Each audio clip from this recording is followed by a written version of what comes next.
Welcome back dear friends. दोस्तों, recently uploaded video में हम कुछ मॉडल वर्ब्स और सेंटेंस में उनके लिए अप्लाई होने वाली कंडीशंस को डिस्कस कर चुके थे कि सेंटेंस में कौन सी कंडीशन होने पर कौन सी मॉडल वर्ब का हमें यूज़ करना है। तो उसी सीक्वेंस में आगे बढ़ते हुए जो मॉडल वर्ब्स बचे हुए हैं उनको आज हम इस वीडियो में डिस्कस करेंगे। और यहाँ पर हमारा नेक्स्ट मॉडल वर्ब होगा मे। दोस्तों, इसका प्रयोग भी सेंटेंस में बहुत सारी कंडीशंस आने पर किया जाता है, जैसे परमिशन के लिए, पॉसिबिलिटी को बताने के लिए। इनके अलावा सेंटेंस में ब्लेसिंग्स, विशेज़, कर्स आदि कंडीशन आने पर भी किया जाता है। अब परमिशन की बात की जाए तो उसमें फॉर्मल परमिशन के लिए स्पेशली इसका प्रयोग होता है, जबकि इनफॉर्मल परमिशन के लिए हम कभी कभी कैन का प्रयोग भी करते हैं। और इसके बाद पॉसिबिलिटी को बताने की बात की जाए तो सेंटेंस में किसी भी कार्य के होने की 50 to 70% पॉसिबिलिटी या चांसेस हो तो इसका प्रयोग होगा। और इसके अलावा सेंटेंस में आशीर्वाद या शुभकामनाएं देने के लिए भी मे का प्रयोग किया जाता है। तो चलिए दोस्तों, आगे बढ़ते हुए इसको एग्जाम्पल की सहायता से समझते हैं। यहाँ पर पहले एग्जाम्पल में जो दिया हुआ है वो हम सभी बचपन से यूज करते आ रहे हैं परमिशन लेने के लिए। जो एक फॉर्मल परमिशन होती है, उसी तरीके से फॉर्मल परमिशन देने के लिए या अपने से उम्र में बड़ों को परमिशन लेने या देने के लिए मे का प्रयोग होता है। जैसा कि हम एग्जाम्पल में देख पा रहे हैं, may I come in sir, sir may I ask a question please, I told my mother you may go to sleep. दोस्तों, ये सभी सेंटेंस परमिशन लेने या देने की कंडीशन एक्सप्रेस कर रहे हैं, इसलिए हमने इनमें मे का प्रयोग किया है। इसके बाद नेक्स्ट एग्जाम्पल देखते हैं। There are clouds in the sky, it may rain today, Rahul may get good marks in the exam. दोस्तों, इन दोनों सेंटेंसेज में एक नॉर्मल स्टेटमेंट के थ्रू किसी कार्य के होने की पॉसिबिलिटी बताई जा रही है। बादल होने की वजह से बारिश होने की संभावना और राहुल के एग्ज़ाम में अच्छे मार्क्स आने की पॉसिबिलिटी या संभावना। इसलिए इन दोनों सेंटेंसेज में हमने मे का प्रयोग किया है। इसके बाद नेक्स्ट एग्जाम्पल देखते हैं। May God grant you success, my grandfather said you may be A rich man. तो दोस्तों, इन दोनों सेंटेंसेज में भी बेस्ट विशेज़ की कंडीशन एक्सप्रेस हो रही है, इसलिए हमने यहाँ पर मे का प्रयोग किया है। इसके बाद आगे बढ़ते हुए हम नेक्स्ट मॉडल वर्ब डिस्कस करेंगे, माइट। दोस्तों, इसका प्रयोग सेंटेंस में वेरी लेस पॉसिबिलिटी मतलब किसी भी कार्य के होने की बहुत कम संभावना होने पर किया जाता है, या ऐसा कहें कि ना के बराबर चांसेस होने पर इसका प्रयोग होता है। आइए इसको एग्जाम्पल से समझते हैं। The last bus has gone, he might come now, there are no clouds in the sky, it might rain today. दोस्तों, पहले सेंटेंस में आखिरी बस चले जाने पर किसी के आने की ना के बराबर उम्मीद होना, और दूसरे सेंटेंस में आसमान में कोई बादल नहीं होते हुए भी बारिश के बारे में सोचना। मतलब दोनों सेंटेंसेस में बताए जाने वाले कार्य होने की रिमोट पॉसिबिलिटी मतलब बहुत कम संभावना है, इसलिए इनमें माइट का प्रयोग किया जाएगा। इसके बाद आगे बढ़ते हुए हम नेक्स्ट मॉडल वर्ब लेंगे, मस्ट। दोस्तों, जब सेंटेंस में compulsion, forcement, strong possibility, strong advice, laws इन सभी से रिलेटेड कंडीशन एक्सप्रेस हो रही हो तब मस्ट का प्रयोग किया जाता है। आइए इसके एग्जांपल्स देखते हैं। Everyone must follow traffic rules, सभी को अनिवार्य रूप से ट्रैफिक के नियमों का पालन करना चाहिए। Students must where uniform in the school, students को स्कूल में यूनिफॉर्म पहनकर ही जाना चाहिए।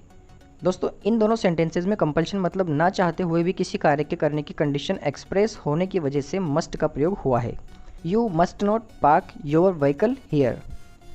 दोस्तों, इस सेंटेंस में प्रोहिबिशन मतलब निषेध की कंडीशन आने की वजह से मस्ट का प्रयोग हुआ है। इसके बाद Rahul has a bungalow and A car, he must A rich man. दोस्तों, इस सेंटेंस में राहुल के अमीर होने की स्ट्रॉन्ग पॉसिबिलिटी बताई गई है, उसके पास बंगला और कार होने की वजह से। इसके बाद you are very sick from few days, you must consult the doctor now. तुम बहुत दिनों से बीमार हो, इसलिए अब डॉक्टर को दिखा ही लो या डॉक्टर से संपर्क कर ही लो। दोस्तों, इस सेंटेंस में स्ट्रॉन्ग एडवाइस मतलब कोई कार्य करने की स्ट्रॉन्ग सलाह दी जा रही है कि आपको ये कार्य अब करना ही चाहिए, इसलिए इसमें भी मस्ट का प्रयोग होगा। इसके बाद आगे बढ़ते हुए हमारा नेक्स्ट मॉडल वर्ब होगा, यूज्ड टू। दोस्तों, इसका प्रयोग सेंटेंस में पास्ट हैबिट को बताने के लिए किया जाता है, मतलब ऐसा कोई कार्य जो हम पहले करते थे लेकिन अब नहीं, ऐसे कंडीशन एक्सप्रेस होने पर इसका प्रयोग होता है। आइए इसके एग्जांपल्स देखते हैं। I used to play cricket when I was in school, I used to wake up 5 AM when I was in the hostel। दोस्तों पहले सेंटेंस में स्कूल के दिनों में क्रिकेट खेलने की आदत और दूसरे सेंटेंस में हॉस्टल में रहने के दिनों में सुबह जल्दी उठने की आदत के बारे में बताया जा रहा है, जिससे हमें ये समझ में आता है कि ये पास्ट हैबिट है जो अब प्रेजेंट में नहीं रही, इसलिए हमने इनमें यूज्ड टू का प्रयोग किया है। इसके बाद आगे बढ़ते हुए यहाँ पर नेक्स्ट मॉडल वर्ब लेंगे ought to.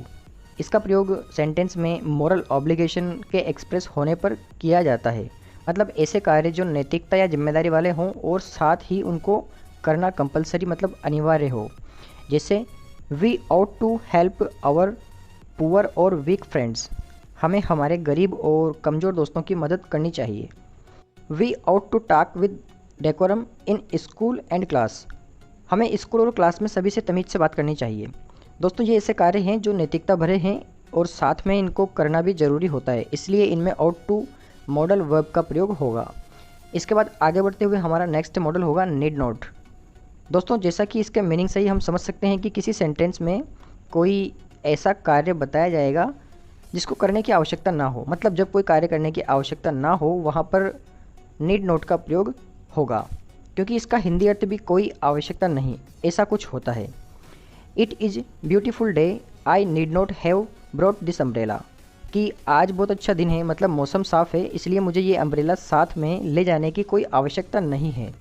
My friend is very rich he need not to do any hard work, कि मेरा दोस्त जो है वो बहुत अमीर है इसलिए उसको कोई मेहनत या कठिन परिश्रम करने की आवश्यकता नहीं है। इसके बाद आगे बढ़ते हुए हम डिस्कस करेंगे हमारा लास्ट मॉडल वर्ब डेयर, मतलब साहस या हिम्मत। जैसा कि इसके नाम से ही क्लियर है दोस्तों, इसका प्रयोग वाक्य में डराने धमकाने या किसी से ऊंची आवाज़ में बात करने के लिए किया जाता है। You dare not to touch my cellphone without my permission, कि तुम मुझसे पूछे बगैर मेरे सेलफोन को छूने की हिम्मत मत करना। How dare you to talk to me like this, तुम्हारी हिम्मत कैसे हुई मुझसे इस तरीके से बात करने की। तो दोस्तों इन दोनों सेंटेंसेज में वही कंडीशन अप्लाई हो रही है जो अभी हमने डिस्कस की है, इसलिए इनमें डेयर का प्रयोग होगा। इस तरीके से दोस्तों सभी मॉडल वर्ड्स अपनी अपनी कुछ स्पेशल कंडीशन आने पर ही यूज़ किए जाते हैं और ऑलमोस्ट सभी की कंडीशंस जो होती हैं वो अलग अलग होती हैं, इसलिए इनमें कन्फ्यूजन जैसा कोई सवाल ही नहीं रहता।